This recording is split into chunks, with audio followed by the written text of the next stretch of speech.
Well, welcome to the Instant Karma Lounge here at the Cabin for the Sundance Film Festival, and we're here someone with Slamdance. We cover both, don't worry. I'm going to butcher your name, so go ahead and is it It's Lothar Herzog. Lothar? What a fascinating name. Does it have a meaning to it? Because usually something that unique has a meaning to it, or I think it was some king, like of son of Charlemagne or something. so I'm in royalty. Yeah, it sounds like medieval name or something.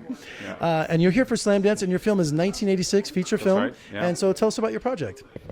So the film is actually about the effects of Chernobyl 30 years later. So it's about a young woman who has to help her dad, who's in prison.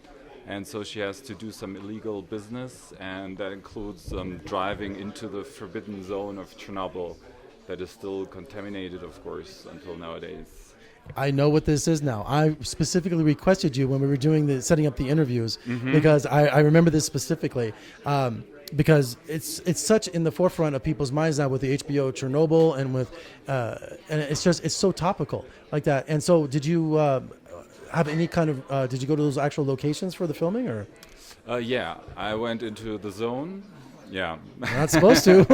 Uh-oh. Yeah, well, no, it's... You're allowed so much time, right? I mean, you could time it to be in there. Right. Yeah, I stayed there only like 3 hours or something. Yeah, it's a bit difficult to get inside because I went from the Belarusian side because it's exactly on the border between Ukraine and Belarus.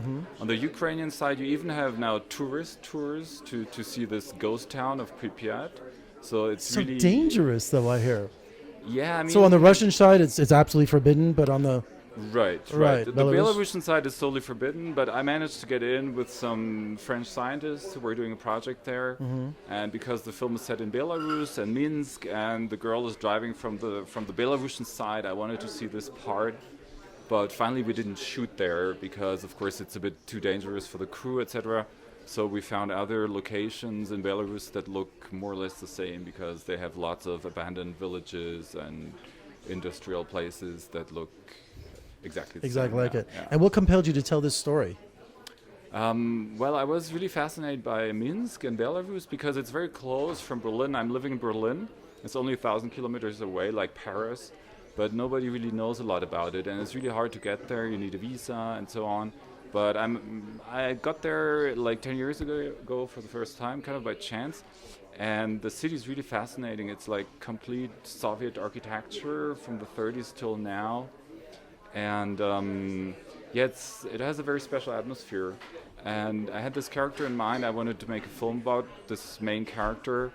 And so I started researching more and more there also, doing interviews with people, and I noticed that this topic of Chernobyl is still very present there till nowadays, because the zone is only like 300 kilometers away from Minsk, and if you buy your groceries at the supermarket, you still kind of think about like where is it coming from, and people there have to see like is it coming from the contaminated areas? Do you really want to eat that or not?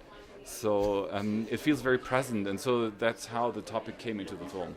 And when you took these tours, what was the most astonishing thing? I mean, because you have entire cities that are just vacant. So did you get to explore like inside the buildings, or did they just warn you we can only stay in these certain areas, or what were the limitations for that? So actually from the Belarusian side, you cannot really see the big town of Pripyat, so it's mostly villages and those kolkhozes. And the fascinating thing about it for me was that it's really untouched nature because nobody's really getting there anymore. And also that the time kind of froze there. So you have those cemeteries, but it ends up like in 1986, you know. And we could get also into the houses a little bit and see like stuff people just left there because they couldn't pack their stuff. Right. So, yeah. That's fascinating. And tell me about your journey to Slamdance. I think I was just really lucky that they liked the film and they decided to show it here. And now for me it's really exciting to see how the American audience will respond to it. Because of course there was the series of Chernobyl, and I think this is very good for my film because the audience already knows what Chernobyl is because it's 30 years ago and it's kind of far from here. But And you took risks, which I really think that really adds an excitement to your film. So yeah.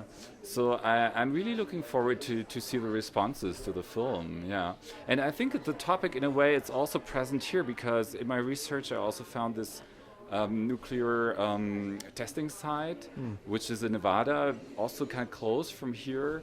And I live about 40 miles from the nuclear test site. Yeah. and you also have these areas that are pretty much no-go areas. Right.